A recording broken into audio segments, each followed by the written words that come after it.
ಎಲ್ಲರಿಗೂ ನಮಸ್ಕಾರ. ಇವಾಗ ತೊಗರಿ ಕಾಳದೆಲ್ಲ ಸೀಸನ್ ಇದೆ, ಅದಕ್ಕೆ ಹಸಿ ತೊಗರಿ ಕಾಳಲ್ಲಿ ಗೀ ರೈಸ್ ಹೇಗೆ ಮಾಡೋದು ಅಂತ ತೋರಿಸ್ತಾ ಇದ್ದೀನಿ. ನಾನಿಲ್ಲಿ ಒಂದು ಕುಕ್ಕರ್ಗೆ 2 ಸ್ಪೂನು ತುಪ್ಪ ಹಾಕೋತಿದ್ದೀನಿ.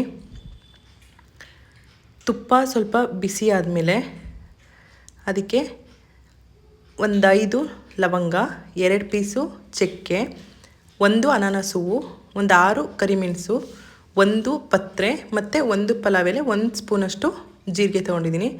ಅದನ್ನೆಲ್ಲ ಹಾಕ್ಕೊಂಡು ಸ್ವಲ್ಪ ಬಿಸಿ ಆಗೋವರೆಗೂ ಫ್ರೈ ಮಾಡ್ಕೋಬೇಕು. ಇದು ತುಂಬ ಟೇಸ್ಟಿಯಾಗಿರುತ್ತೆ. ಹಸಿ ಕಾಳಲ್ಲಿ ಇವಾಗ ಸೀಸನ್ ಎಲ್ಲ ಇರೋದ್ರಿಂದ ಹಾಕ್ಕೊಂಡು ಮಾಡಿಕೊಂಡ್ರೆ ತುಂಬ ಚೆನ್ನಾಗಿರುತ್ತೆ. ಇದಕ್ಕೆ 1 ಕಟ್ ಮಾಡಿರೋ ಈರುಳ್ಳಿ ಹಾಕ್ಕೊಂಡು ಇದನ್ನು ನೀಟಾಗಿ ಮಿಕ್ಸ್ ಮಾಡ್ಕೋಬೇಕು. ಅದಕ್ಕೆ 1-2 ಹಸಿರುಮೆಣ್ಸಿಕಾಯಿ ಹಾಕ್ಕೊಂಡಿದ್ದೀನಿ.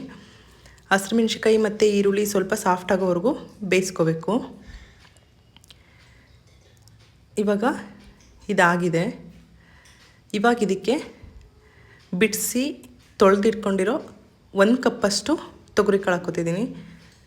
ಇವಾಗ ಸೀಸನ್ ಇರೋದ್ರಿಂದ ಎಲ್ಲ ಕಡೆಯೂ ತೊಗರಿಕಾಳು ಸಿಗ್ತಿದೆ. ಇದಂತೂ ತುಂಬ ಟೇಸ್ಟಿಯಾಗಿರುತ್ತೆ. ನೀವು ಟ್ರೈ ಮಾಡಿ ನೋಡಿ ಒಂದು ಸಲ. ಇದಕ್ಕೆ ಒಂದು ಅರ್ಧ ಸ್ಪೂನು ಉಪ್ಪು ಹಾಕ್ಕೊಂಡು ಸ್ವಲ್ಪ ಕೊತ್ತಂಬರಿ ಹಾಕೋತಿದ್ದೀನಿ. ಮತ್ತು ಒಂದು ಸ್ವಲ್ಪ ಪುದೀನ ಹಾಕ್ಕೊಂಡು ಇದನ್ನು ನೀಟಾಗಿ ಮಿಕ್ಸ್ ಮಾಡ್ಕೋಬೇಕು. ಸ್ವಲ್ಪ ಕಾಳು ಎಲ್ಲ ಎಣ್ಣೆಯಲ್ಲಿ ಬೇಯೋದ್ರಿಂದ ಒಳ್ಳೆ ಟೇಸ್ಟ್ ಬರುತ್ತೆ. ಅದಕ್ಕೆ ನಾನಿವಾಗ ಒಂದು 2.5 ಗ್ಲಾಸಷ್ಟು ನೀರು ಹಾಕೋತಿದ್ದೀನಿ.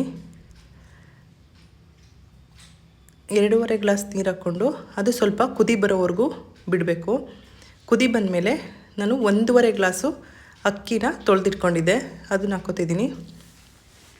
ಇವಾಗ ಇದನ್ನು ನೀಟಾಗಿ ಮಿಕ್ಸ್ ಮಾಡಿಕೊಂಡು ಇವಾಗ ಎಲ್ಲ ಮಿಕ್ಸ್ ಆದಮೇಲೆ ಇದು ಒಂದು ಕುದಿ ಬರೋವರೆಗೂ ಬೇಯಿಸ್ಕೋಬೇಕು. ಯಾಕೆಂದರೆ ಇವಾಗ ಹಿಂಗೆ ಸಡನ್ನಾಗಿ ಕ್ಲೋಸ್ ಮಾಡಿದ್ರೆ ಅದು ಮಸಾಲೆ ಎಲ್ಲ ಫುಲ್ ಮೇಲೆ ಬಂದಿರುತ್ತೆ, ಅನ್ನ ಎಲ್ಲ ಕೆಳಗಡೆ ಇರುತ್ತೆ, ಅದು ಅಷ್ಟು ಚೆನ್ನಾಗಿರಲ್ಲ.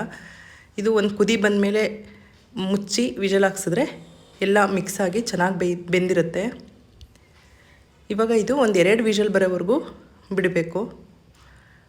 ನಾವು ಎಲ್ಲ ಗ್ರೀನ್ ಪೀಸ್ದು ಎಲ್ಲ ಗೀ ರೈಸ್ ತಿಂದಿರ್ತೀವಿ. ತೊಗರಿಕಾಳು ಗೀ ರೈಸು ಎಲ್ಲದಕ್ಕಿಂತ ಟೇಸ್ಟಿಯಾಗಿರುತ್ತೆ.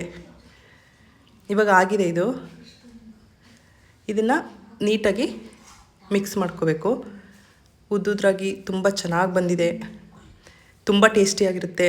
ನೀವು ಟ್ರೈ ಮಾಡಿ. ಇವಾಗ ತೊಗರಿಕಾಳದೆಲ್ಲ ಸೀಸನ್ ಇರೋದ್ರಿಂದ ನೀವು ಟ್ರೈ ಮಾಡಿ. ನಿಮಗೂ ಇಷ್ಟ ಆಯಿತು ಅಂದರೆ ಪ್ಲೀಸ್ ನಮ್ಮ ಚಾನಲ್ನ ಲೈಕ್ ಮಾಡಿ, ಸಬ್ಸ್ಕ್ರೈಬ್ ಮಾಡಿ. Thank you.